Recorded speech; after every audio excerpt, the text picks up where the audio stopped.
પોરબંદર ભાવનગર ટ્રેનને રાણાવાવ ખાતે સ્ટોપ આપવાની માંગ સાથે રાણાવાવ રેલવે સ્ટેશન ખાતે ધરણા યોજાયા હતા, જેમાં મોટી સંખ્યામાં સ્થાનિકો જોડાયા હતા।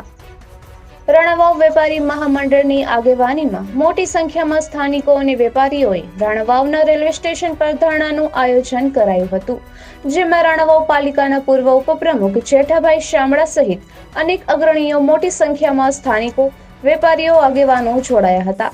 ધરણા બાદ રેલવેના DRMને લેખિત આવેદન પાઠવવામાં આવ્યું હતું, જેમાં જણાવ્યું છે કે ભાવનગર પોરબંદર ટ્રેનને રાણાવાવ રેલવે સ્ટેશનને સ્ટોપ આપવામાં આવે તો રાણાવાવ તાલુકો અને રાણાવાવ શહેરની 1.50 લાખથી વધારે વસ્તીને ફાયદો મળે તેમ છે।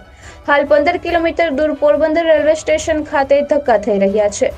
અગાઉ પણ આ મામલે અનેક રજૂઆત કરવા છતાં કોઈ કાર્યવાહી ન થતા આજે ધરણા કરવામાં આવ્યા છે। હજુ પણ જો આ માંગણી સંતોષવામાં નહીં આવે તો આગામી સમયમાં વધુ ઉગ્ર આંદોલનની ચીમકી પણ આપવામાં આવી છે। આગેવાનોએ જણાવ્યું હતું કે રેલવે વિભાગ દ્વારા આમ પણ રાણાવાવ સ્ટેશન સાથે ઓરમાયું વર્તન કરવામાં આવે છે અને પૂરતી સુવિધાઓ આપવામાં આવતી નથી। લાંબા અંતરની ટ્રેનોની પણ જરૂરિયાત સુવિધા મળતી નથી અને ભાવનગર ટ્રેનને તો અનેક લોકો માટે ઉપયોગી ટ્રેન છે।